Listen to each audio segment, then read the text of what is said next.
send. Bernie Sanders, age 77, flicks his wrist and sinks basket after basket with the focus and rhythm of an old pro logging shots at 6:30 a.m. in YMCA basement gym. As videos of the fiery presidential candidate drilling twos go viral, I have to wonder, can Bernie still ball with the best of them, or is he way out of his league? Bernie Sanders is having fun at the arcadepic.twitter.com/mpzanaming. Behind 2020, at Behind 2020, August 6, 2019. Politically, he's very good at this. https://t.co/xv4m6mpic.twitter.com/pdn2c5q7tb. Kelly Weil, at Kelly Wheel, August 7, 2019. I'm no expert. I was cut from my notorious 0 to 25 freshman year team, so I decided it'd be better to let some real pros weigh in. It's all about the follow-through. Jules Alcindor, a former collegiate head coach in California and professional shot coach, says if she had to pick whose shot Bernie's most closely resembles, it's maybe a Shawn Marion-Larry Bird combo. The Matrix and one of the best shooters in NBA history. Not a bad start. But Alcindor says Sanders has plenty of areas to improve.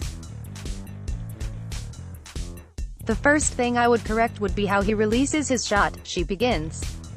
The ball comes off of his back two fingers, ring finger and pinky, when it should be releasing off of his index finger, and ideally pinching his index finger and thumb on the release, allowing the ball to roll off of his fingers. Sanders ends up pushing the ball.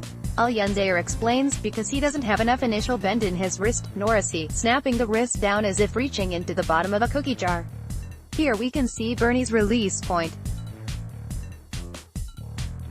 No, he's definitely not reaching into the cookie jar. Rich Stoner, a professional basketball trainer and shooting coach in New Jersey, tells Mel the senator looks pretty good popping shots from close range.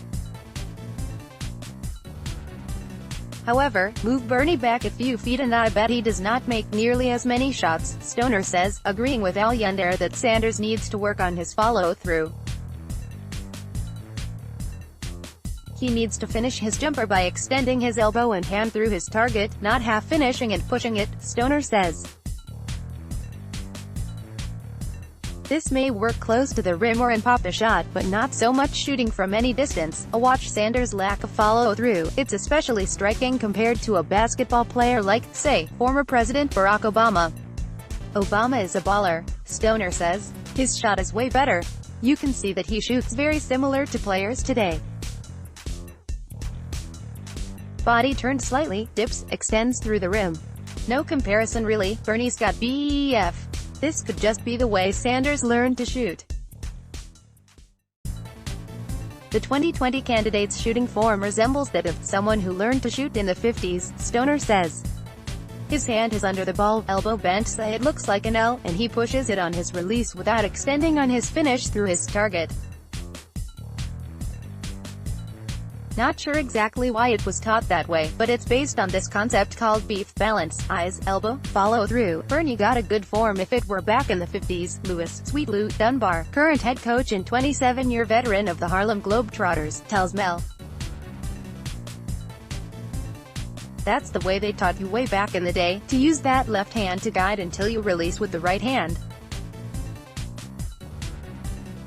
But I don't think you're getting those shots off today.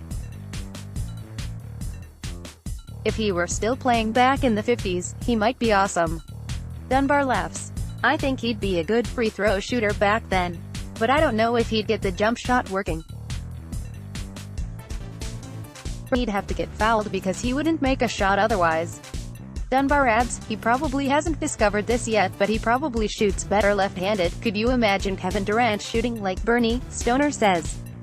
This is not necessarily the way anyone shoots these days, or how I would teach anyone to shoot. Fixing Bernie's shot. Once Sanders achieves a proper wrist snap, he should hold that position until the ball goes through the hoop, Alcindor explains.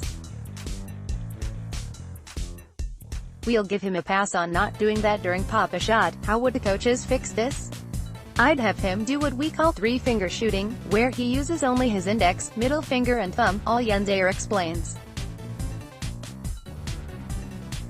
He would stand 3 to 5 feet from the basket, start with arms fully extended and just shoot the ball and focus on index finger release and wrist snap. That's not all. The third thing I would correct is the pace of his shooting form. Alioune continues. His is too quick and jerky, and so the shot becomes a hard shot instead of being soft, where it can bounce softly on the rim. In other words, Bernie's shooting laser beams instead of rainbows. Here we can see Sanders' rhythmic motion, or lack thereof. Without bending his knees, dipping his elbow and lowering his hand's position on the ball, the Senator will be limited to close-range shots. The ball is too high on his head, which will take away the arc in the shot, which will affect shooting percentage and range, Alioune says. The ball should be about forehead height. If you look at Steph Curry, who's arguably the greatest shooter we have ever seen, you will see his shooting form starts at his forehead. Sanders wants a smooth up-and-out motion. His shooting arm and his knees should mimic his elbow to create rhythm, Alioune adds. Stoner agrees. The elbow in a jump shot is like a slingshot, he explains. If you take a look at good shooters in the NBA, WNBA or college, they actually dip the ball slightly on the catch prior to bringing it up to their release point. This gives the shooter both rhythm and power, something Sanders is sorely lacking. But hey, keeping up with the younger guys on the court is tough, says Dunbar, who turns 66 today. He will be sore tomorrow, but you gotta keep moving, he's doing the right thing. As long as he keeps moving, he's going to be alright, but I don't think there's a future in basketball for him. I'd tell him, stick to politics, Bernie, this is not his game. Bottom line is, basketball is an athletic sport, and the jump shot, a key component, needs to be more athletic in order to keep up. Stoner concludes. Sorry, Bernie. I love Vermont, but the jumper needs work. Quinn Myers is a staff writer at Mel. According to his editor, you can find him lurking in the darkest corners of the internet. Let's block ads.